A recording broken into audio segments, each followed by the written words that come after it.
Hello friends, welcome to my channel. दोस्तों, आज के इस वीडियो में हम भारतीय संविधान की अनुसूची को पढ़ेंगे, समझेंगे और लंबे समय तक कैसे याद रखें यह भी मैं आपको बताने वाला हूं। तो वीडियो के लास्ट तक बने रहें। वीडियो के लास्ट में मैं आपसे क्वेश्चन भी पूछूंगा जिसका आंसर आपको कमेंट सेक्शन में बताना है। दोस्तों, यदि आपने अभी तक हमारे इस चैनल को सब्सक्राइब नहीं किया है तो जल्दी से इस चैनल को सब्सक्राइब कर लीजिए, जिससे कि आपको जीके जीएस से रिलेटेड इंपॉर्टेंट वीडियो आपको मिलती रहे। तो चलिए वीडियो को शुरू करते हैं। भारतीय संविधान की अनुसूची के बारे में बात करते हैं यहाँ पर। तो चाहे हम प्रथम अनुसूची पढ़ें या फिर प्रथम अनुच्छेद या फिर प्रथम भाग, सभी में एक चीज़ कॉमन है, यानी कि सभी में जो है भारतीय संघ के राज्य एवं केंद्र शासित प्रदेश का उल्लेख मिलता है। तो प्रथम अनुसूची में भारतीय संघ के राज्य एवं केंद्र शासित प्रदेश के बारे में वर्णन है।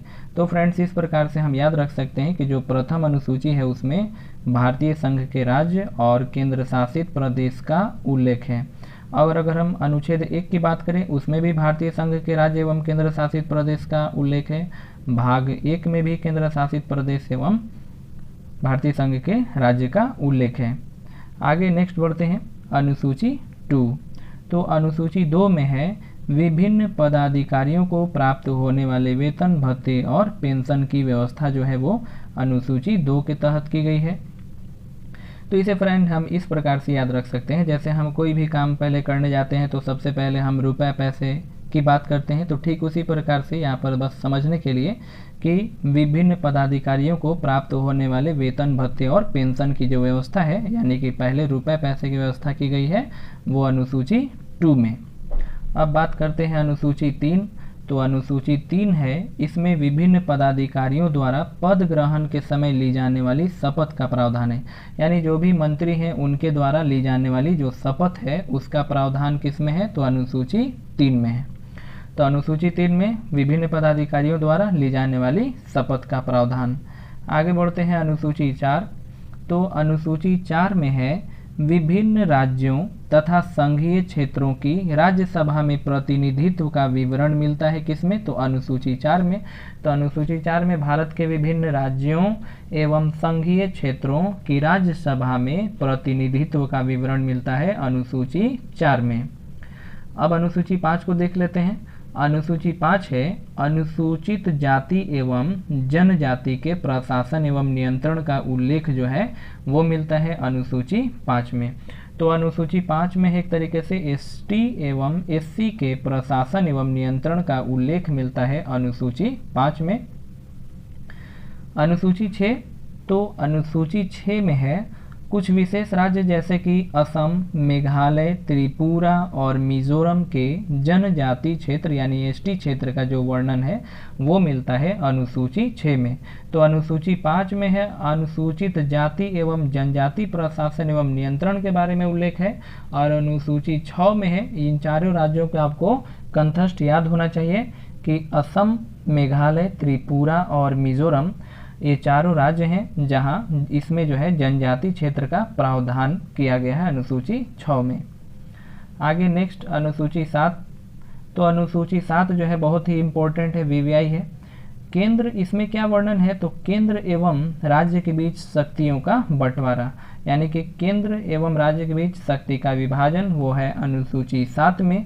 इसके अंतर्गत 3 सूचियों को शामिल किया गया है, जिसमें सबसे पहले है संघ सूची। संघ अर्थात केंद्र। तो इस विषय पर केंद्र सरकार जो है कानून बना सकती है, यानी कि केंद्र सरकार जो कानून बनाती है वो किस सूची में आएगा? तो वो संघ सूची के अंतर्गत आएगा। तो संघ सूची में अधिकार किसको है कानून बनाने का? तो केंद्र सरकार को। संविधान जब लागू हुआ उस समय संघ सूची में कुल 97 विषय थे, और अभी वर्तमान में टोटल जो है 100 विषय हैं संघ सूची में। नेक्स्ट राज्य सूची। तो नाम से ही पता चल रहा है कि राज्य सूची, इसमें राज्य सरकार जो है कानून बनाती है, यानी कि राज्य सरकार को यह अधिकार है कानून बनाने का राज्य में। तो राज्य सूची, इसमें राज्य सरकार कानून बनाती है। संविधान लागू होने के समय इसमें जो है टोटल 66 विषय थे, और अभी वर्तमान में कितने विषय हैं? तो 61 विषय हैं राज्य सूची में। तो राज्य सूची में कानून कौन बनाएगा? तो राज्य सूची में कानून राज्य सरकार बनाती है। नेक्स्ट बात करते हैं समवर्ती सूची। तो समवर्ती सूची, इसमें केंद्र एवं राज्य दोनों मिल करके कानून बना सकते हैं, यानी कि केंद्र सरकार भी और राज्य सरकार भी दोनों मिल करके कानून बना सकती है। किस अनुसूची में? तो अनुसूची 7 के समवर्ती सूची के तहत केंद्र और राज्य दोनों मिल करके कानून बना सकती है। इसमें मूल संविधान में टोटल कितने विषय? तो टोटल 47 विषय थे, और अभी वर्तमान में कितने विषय हैं समवर्ती सूची में? तो टोटल 52 विषय। नेक्स्ट अनुसूची 8, यह भी जो है बहुत ही इम्पोर्टेंट है। अनुसूची 8 इम्पोर्टेंट इसलिए हो जाता है क्योंकि इसमें भारत की जो है 22 भाषाओं का उल्लेख मिलता है। मूल संविधान में यानी 8वीं अनुसूची में जो है 14 भाषाएं थी, और अभी वर्तमान में टोटल कितनी भाषाएं? तो वर्तमान में टोटल अनुसूची 8 में 22 भाषाओं का उल्लेख मिलता है, जिसमें 21वां संविधान संशोधन जो कि 1967 में हुआ था, इसके तहत जो है भारतीय संविधान में सिंधी भाषा को जोड़ा गया। तो सिंधी भाषा को 21वां संविधान संशोधन 1967 के द्वारा जोड़ा गया। 71वां संविधान संशोधन जो कि 1992 में हुआ था, इसके तहत संविधान में 3 भाषाएं जोड़ी गई, नेपाली, मणिपुरी एवं कोंकणी। इसको हम इस ट्रिक से याद रखेंगे, जैसे नमक से, न से हो जाता है नेपाली, म से मणिपुरी और क से कोंकणी। तो 71वां संविधान संशोधन 1992 के द्वारा संविधान में 3 भाषाएं जोड़ी गई, जिसमें नेपाली, मणिपुरी एवं कोंकणी है। नेक्स्ट 92वां संविधान संशोधन, और 92वां संविधान संशोधन हुआ था 2003 में, जिसके तहत संविधान में 4 भाषाएं जोड़ी गई, बोडो, डोगरी, मैथिली एवं संथाली, जिसे हम ट्रिक से याद रखेंगे बोडमास से। तो जिसमें बीओ से हो जाता है बोडो, डी से डोगरी, एम से मैथिली और एस से संथाली।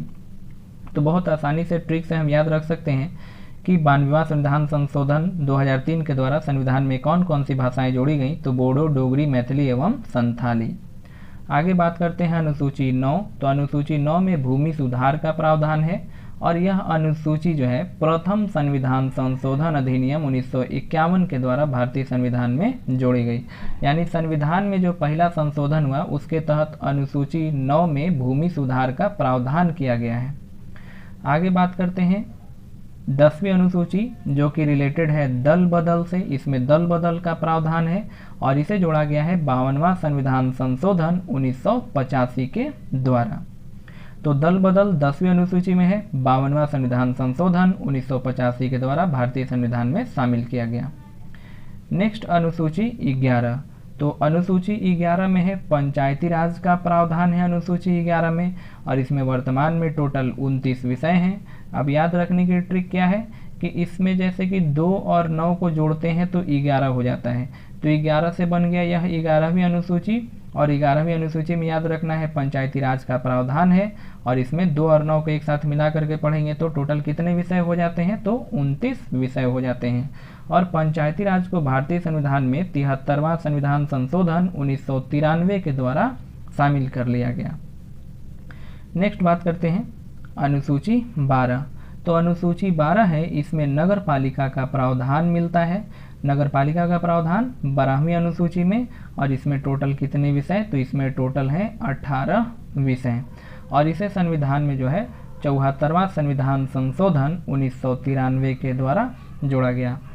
तो फ्रेंड्स, अगर आपको यह वीडियो पसंद आता है तो वीडियो को लाइक कीजिए, हमारे इस चैनल को सब्सक्राइब कीजिए। फ्रेंड्स, आपके लिए सवाल यह है कि आपको बताना है कि संघ सूची, राज्य सूची एवं समवर्ती सूची का जो प्रावधान है वो किस देश से लिया गया है। तीनों बताना है, संघ सूची, राज्य सूची और समवर्ती सूची। ये तीनों, समवर्ती सूची, ये तीनों आपको बताने हैं कि संघ सूची, राज्य सूची एवं समवर्ती सूची का प्रावधान जो है वो किस देश से लिया गया है। फ्रेंड्स, वीडियो देखने के लिए आपका बहुत बहुत धन्यवाद।